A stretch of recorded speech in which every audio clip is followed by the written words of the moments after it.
안녕하십니까. 미국 살고 있는 40대 아저씨입니다.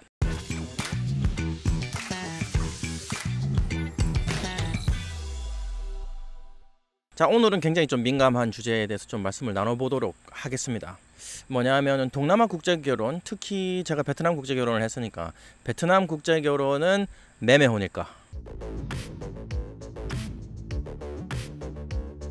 동남아 국제결혼이 매매혼인가에 대해서는 사실 제가 정말 깜짝 놀란 경우가 있어요. 왜냐하면 제가 베트남 국제결혼을 하기 전에 일본 국제결혼을 좀 생각을 해봤어요. 제가 앞전 영상에서 제가 일본 여성분들에게 굉장히 좀 좋은 감정을 가지고 있기도 하고요. 관심도 있고 해가지고 좀 알아봤는데 그 업체 운영하시는 분들 중에 한 분이 정말 매섭게 얘기하더라고요. 베트남도 알아보고 있어요. 이렇게 얘기하니까 여자 사오시려고 그러세요? 매매혼인데 여자들 그렇게 자꾸 사오고 뭐 이렇게 정말 직설적으로 말씀을 하더라고요. 와, 너무 너빠꾸다. 이거는 좀 너무한 거 아닌가. 동남아 여성분들이 결혼해서 잘 사는 경우도 굉장히 많은데 어떻게 여자를 사온다고 말할 수가 있지? 이렇게 생각을 하게 되더라고요. 그러니까 사람마다 의견 차이도 있기도 있고, 사실 지금 앞으로 말씀드리는 내용이 제가 한마디로 딱 정의가 될 수 없는 말씀을 좀 드리기는 할 거예요. 그리고 제 댓글 보면은 웬만해서는 여성분들이 굉장히 많이 악플을 남기거든요. 근데 사실 좋아요 대비 싫어요를 보면은 사실 좋아요가 굉장히 더 많습니다. 그렇다는 얘기는 남성분들이 굉장히 많이 보신다는 말씀인데 좀 선플 많이 남겨주세요. 그래서 동남아 국제결혼, 베트남 국제결혼이 진짜 매매혼인지에 대해서 좀 말씀을 나눠보도록 해요. 사실 이거는 결혼을 진행하는 남성분의 의도가 굉장히 중요하다고 생각을 합니다. 왜냐하면 진짜 내가 돈을 3천만 원 정도 써가지고 여자를 사와야지 이렇게 생각하시는 분들이 정말 계세요. 근데 그런 분들의 문제가 뭐냐면은 강아지 입양하듯이 내가 어리고 예쁜 여자에 그냥 돈만 주면 데리고 올 수 있으니까 그렇게 해야지 하고 이렇게 가시는 분들은 정말 잘못된 선택을 하시는 경우가 굉장히 많습니다. 그래서 그분들의 기준으로 보면 정말 매매혼이 맞습니다. 왜냐하면은 그 여성분들의 의도랑 상관없이 비용을 지불하고 여성분들이랑 매칭을 하시는 남성분들의 의중이 난 사온다고 생각을 하면 매매혼입니다. 근데 반대로 보면은 우리나라 결혼정보회사가 있잖아요. 우리나라 결혼정보회사 보면은 사실 고객들의 주 고객은 여성입니다. 왜냐하면은 모든 여성분들이 똑같은 조건의 남자를 원하기 때문에, 똑같은 그 여성분들이 원하는 조건의 남성분들은 정말 적은 수가 있고 정말 많은 여성분들이 이제 똑같은 사람들을 원하기 때문에 여성분들이 굉장히 많이 지원을 하죠. 하지만은 그것도 마찬가지예요. 국내 결정사에 등록을 하고 결혼을 하시는 분들의 의도도 사실 난 다 모르겠고 여자고 뭐 남자고 다 모르겠고 조건만 딱 보고 나는 나를 먹여 살릴 사람, 아니면 진짜 예뻐가지고 내 후손을 남길 사람, 아니면 내가 진짜 의사고 돈도 많은데 머리 벗겨주고 키가 작아, 그래서 이 여자 예쁜 여자를 약간 액세서리처럼이라도 데리고 살아야 되겠어, 이런 생각을 갖고 계신 분이면은 자기가 가진 조건을 가지고 배우자를 구매하는 거랑 솔직히 다름이 없죠. 그래서 국제결혼도 사실 마찬가지입니다. 그래서 약간 그런 개념으로 보시면 되고요. 그리고 일반적인 경우를 좀 보도록 해요. 일반적인 경우라고 해도 국내 결정사하고 똑같이 국제결혼 업체도 똑같이 조건 대 조건으로 먼저 시작을 합니다. 시작을 하고 맞선을 보고. 하지만 매매혼이 성립을 하려면은 사실 금전적으로 우리가 여성분들 집안이라든지 아니면 그 여성분을 소유권을 나한테 넘겨줄 분한테 금전적인 거를 제시하고 반대급부로 여성을 데리고 와야 되는데, 사실 요즘 동남아 국제결혼에서는 아예 조항들이 굉장히 많이 있습니다.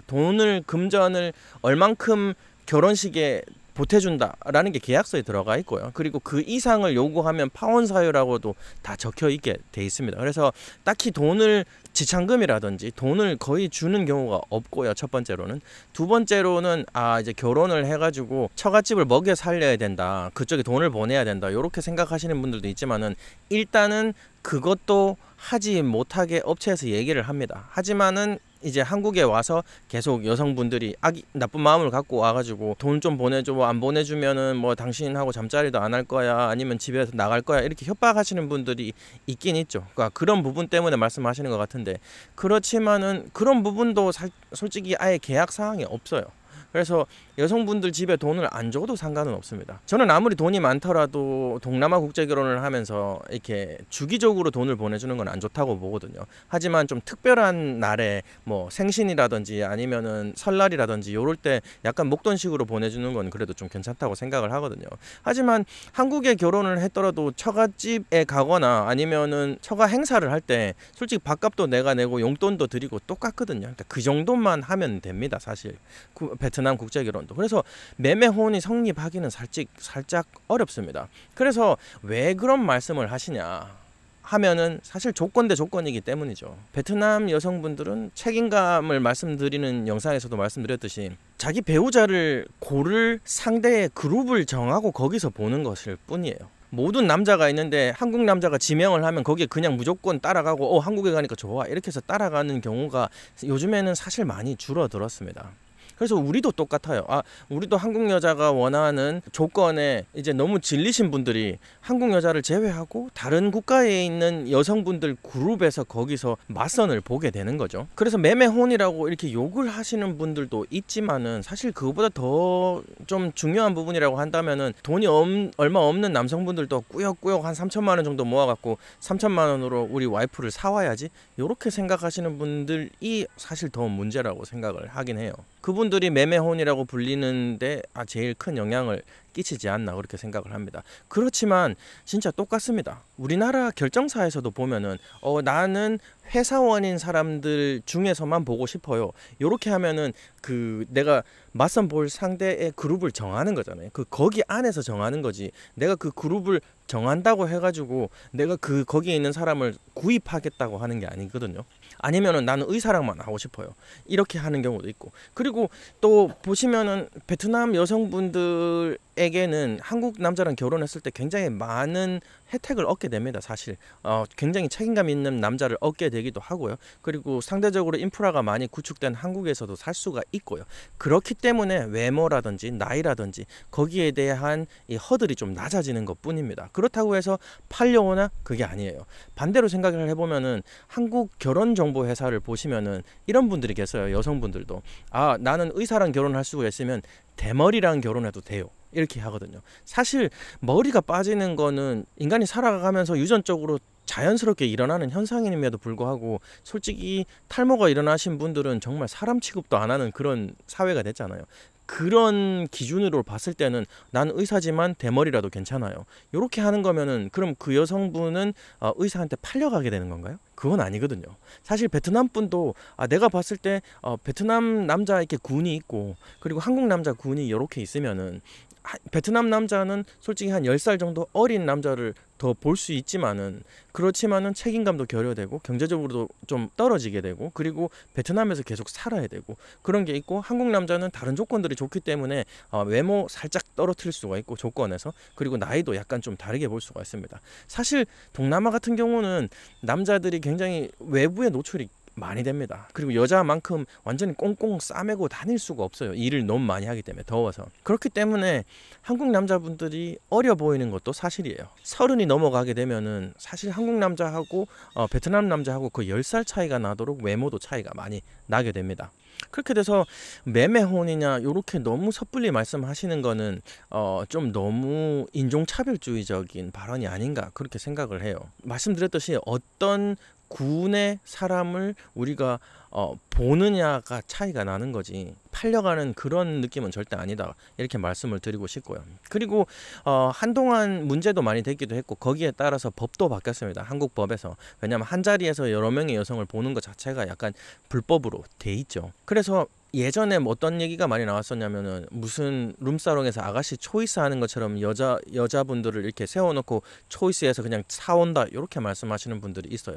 너무나도 잘못된 이야기입니다. 사실 우리가 맞선을 보게 되면은 모든 업체들이 조금씩의 불법은 다 이렇게 행하고 있거든요. 그래서 법이 바뀌었지만은 아직도 한 자리에서 여러 여성분들을 뵙습니다. 그렇다고 해가지고 진짜 내가 테이블에 앉아갖고 10명을 세워놓고 이렇게 보는 게 아니고 이렇게 어디 다른 데서 모여 계시고 거기서 한 분씩 와서 이렇게 약간 스피드 데이팅처럼 이렇게 보게 되거든요. 하지만 그분들을 우리가 초이스하는 그런 개념이 아니에요.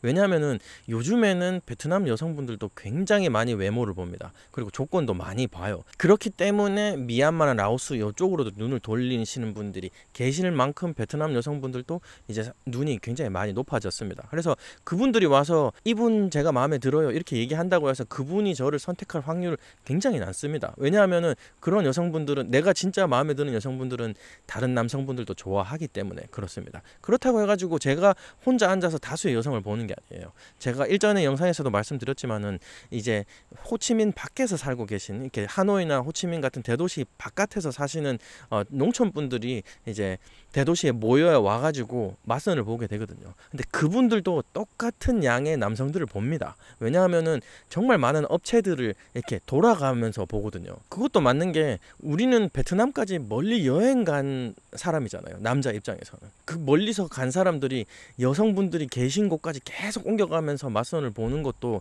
사실 불합리합니다. 그래서 남성은 베트남까지 오고 그 대신 모여있는 여성분들이 이 업체에 와가지고 남성분들을 보고 마음에 안 들면 또 다른 업체에 가고, 그래서 그분들도 어떻게 말하면은 저희를 초이스하는 겁니다. 똑같습니다. 그래서 정말 나쁘게 보시는 분들 많이 있지만은 사실 매매혼이라고 부르기에는 맹점이 너무 많아요. 함부로 매매혼이라고 부르고 아니면은 팔려왔다 이렇게 말씀을 하시는 분들이 있으면은 자제해 주셨으면 합니다. 한국 사람들도 정말 많은 곳에서 인종차별을 당해요. K컬처고 자시고 뭐고 한국 사람도 굉장히 많은 인종차별을 당해요.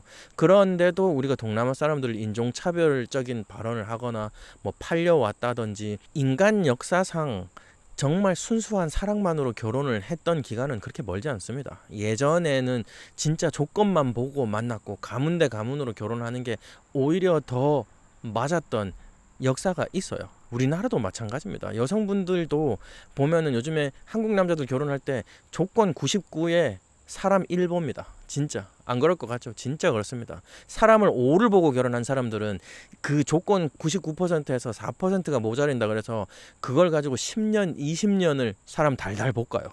그런 경우 너무 많이 봤습니다. 그래서 너무 매매혼이라고 매도하고 인종차별하는 그런 행태 없으셨으면 해서 이런 영상을 만들어 봤어요. 오늘 여기까지 하도록 하겠습니다. 감사합니다. 빠이.